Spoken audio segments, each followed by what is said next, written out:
Hi നമസ്കാരം, ഞാൻ സൈന്ധവിയാണ്. അതിൽ പുതിയൊരു അപ്ഡേഷനായിട്ട് വരിക ബിബി ഹൗസിൽ. ഇപ്പോൾ ദേ അവിടെ ഒരു എന്താ പറയുക, ഒരു ടാസ്കിൻ്റെ പരമായിട്ട് പരസ്പരം അവരെക്കുറിച്ച് അവർ ഈ ഒരു വീക്കിൽ പറഞ്ഞ കാര്യം, അവർ ഈ ടാസ്കിൽ വേറുള്ളവർ വോട്ട് ചെയ്യാതിരിക്കാൻ വേണ്ടി, അവിടെ ഉള്ള ആൾക്കാർ വോട്ട് ചെയ്യാതിരിക്കാൻ വേണ്ടി പരസ്പരം അവരെ തന്നെ പൊക്കി പൊക്കി പറയുന്ന ഒരു ടാസ്കിലൂടെയാണ് ഇപ്പോൾ ഞാൻ കണ്ടുകൊണ്ടിരുന്നത്. പക്ഷേ എനിക്കിതിൽ പറയാനുള്ളത്, ഈ പറഞ്ഞതെല്ലാം ഇവർ കള്ളത്തരങ്ങൾ തന്നെയാണ്.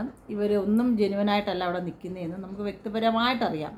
കാരണം ഈ 24/7 കണ്ടുകൊണ്ടിരിക്കുന്ന നമുക്ക് തന്നെ ഒരു ഇറിറ്റേഷൻ വരുന്ന മാതിരി പല മത്സരാർത്ഥികളും അവിടെ കാണിച്ചു കൂട്ടുന്നത് എനിക്കും അറിയാം, നിങ്ങൾക്കും അറിയാം.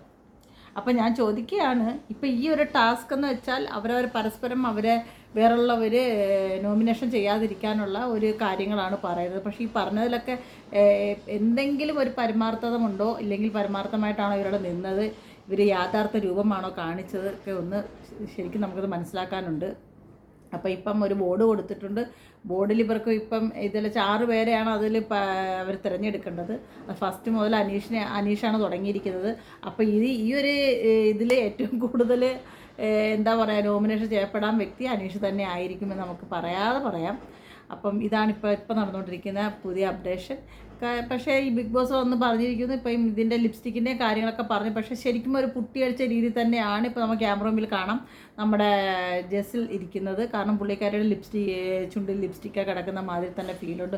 ഒരു ക്യാരറ്റ് യൂസ് ചെയ്ത് എത്രത്തോളം നമ്മൾ ലിപ്സ്റ്റിക്ക് പോലെ ഇരിക്കുമെന്നൊക്കെ നമുക്ക് വ്യക്തമായിട്ട് അറിയാവുന്നതാണ്. കാരണം മോർണിംഗ് ആ ഒരു ക്യാമറയുടെ മുമ്പിൽ പുള്ളിക്കാരി എന്തോ ആ ഒരു ബാഗിൽ നിന്ന് തുറന്നെടുക്കുന്നത് നമ്മളെല്ലാവരും കണ്ടതാണ്. അത് ക്യാമറയും കാണിച്ചു തന്നതാണ്.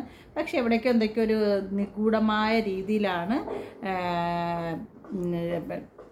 ജെസിൽ കളിക്കുന്ന മാതിരി എനിക്ക് ഫീൽ ചെയ്ത്.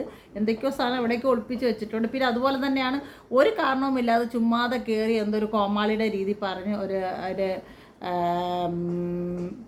സ്ക്രീൻ പ്രസൻസ് കൊടുക്കുന്ന വ്യക്തിയെ പോലെ എനിക്ക് നിവിനെയും ഫീൽ ചെയ്ത്. അപ്പോൾ ഇതാണ് കേസ് പറയാനുള്ളത്. അപ്പോൾ ബാക്കി അടുത്ത അപ്ഡേഷനായിട്ട് ഓടി വരും വരെ ഓക്കെ, ബൈ ബൈ, ടാറ്റ.